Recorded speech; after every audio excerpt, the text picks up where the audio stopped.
All right, let's jump right into Chapter 6 of our tutorial on protecting sensitive information in AI systems. Okay, before we get going, we've got to cover the important stuff. This is part 6 of a 10-part tutorial, and it's all based on a really comprehensive report from Virtualization Options LLC. Just remember, this is for general info only, it's just a sliver of what's in the full report, and it doesn't come with any warranty. And of course, it is not legal or financial advice. All right, let's do this.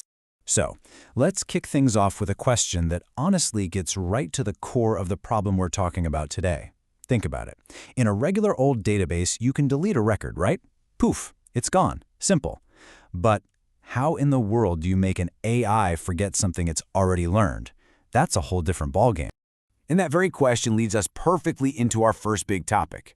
We really have to unpack why protecting PII, that's personally identifiable information, is such a unique and, frankly, massive new challenge when you throw AI into the mix.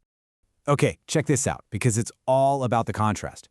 On one side, you've got your traditional database. Everything's neat, structured, you find a row, you hit delete, it's gone, clean. But then you look at an AI model, and it's nothing like that. When you train an AI, that data isn't just stored, it's learned. It gets woven into the very fabric of the model, influencing everything it does from that point on. It is, for all intents and purposes, permanent. Yeah, and this visual really drives that point home, doesn't it? Imagine that data flowing into the model. It's not just filling a container, it's being absorbed, digested. It literally becomes part of the AI's digital DNA. You can't just perform surgery to remove one tiny piece of information. Okay, so if hitting delete is off the table, what are our options? Well, that brings us to our privacy toolkit. We're going to look at two key techniques, anonymization and pseudonymization. They sound kind of similar, I know, but trust me, the difference between them is huge and absolutely critical to understand. All right, first up, anonymization. The whole idea here is to scrub the data so clean that there is no way, absolutely no way, to link it back to an individual. It's a one-way street, it's supposed to be irreversible. But here's the catch, and it's a big one. Actually achieving true bulletproof anonymization, it's way, way harder than it sounds. Now, let's contrast that with pseudonymization. With this one, you're not trying to completely sever the link to the person. Think of it more like giving the data a disguise. You're swapping out real names for fake ones, or pseudonyms. It's reversible. If you have the secret key, you can unmask the data. So, yeah, it definitely reduces the risk, but let's be super clear. It is not the same thing as being anonymous. Okay, this table is perfect for seeing the difference in action. So, look at the original data on the left. Sarah Chen, age 42, purchased items for $347 on March 15. Super specific, right? Now, move to the middle, the pseudonymized version. Sarah Chen becomes customer_91847. Her age and purchase amount get bundled into ranges. You can still work with the data, but the direct identifiers are masked. But then look all the way to the right at the anonymized version. Customer in age range 40 to 49 made a purchase of $300 to $399 in Q1 2024. See that? All the specific personal details are just gone. It's been aggregated. You can see the trade-off, right? You get privacy, but you lose a ton of useful details. So it's great that we know what these tools are, but that's just theory. Where does the rubber meet the road? Where are the real-world risks inside a company? Let's break it down and go department by department to see where the danger zones are. Let's kick things off with HR. Honestly, this is ground zero for some of the most sensitive PII imaginable. We're talking social security numbers, salary details, those candid performance reviews, even private health information.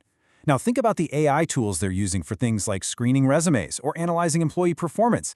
It's so easy for all that high-stakes data to get accidentally exposed. Okay, how about sales and marketing?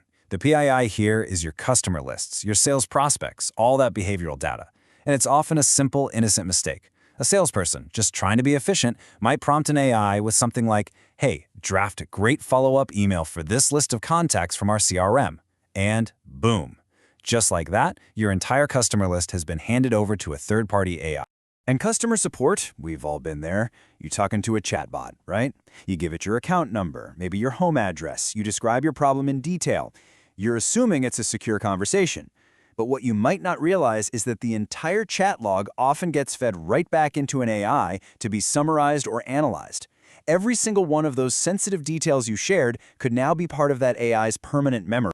And that brings us to finance and legal, where, let's be honest, the stakes are off the charts. We're talking credit card numbers, confidential client information, details from legal cases. Using an AI to, say, review a sensitive contract or scan for financial fraud without airtight safeguards, well, that's not just a risk, it's a potential catastrophe. So as you can see, the risks are literally everywhere in a business. And that leads to the big, so what question. Why should you really care about this?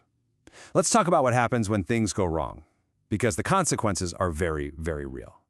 First off, the legal fallout is just staggering. Under rules like GDPR in Europe, we're not talking about small fines. The penalty can be up to 4% of your company's entire global revenue. For some companies, that's a knockout blow. And that's just the start. Then come the class action lawsuits, the massive costs of notifying every single person affected, and of course, the legal bills that can go on for years. But you know, the financial penalties are almost the easy part. The damage to the business itself can be so much worse. The moment you lose your customers' trust, they're gone. And that lost trust creates a ripple effect. Your reputation is toast, your company's value drops, and trying to win new customers feels impossible. A data breach isn't a single event. It's a long shadow that follows you for years. And this is the really big picture here. This quote from the report nails it. This isn't just about your company's bottom line. Every single time a business messes this up, it damages the trust we all have in the digital world. It's a shared responsibility, and failures affect all of us.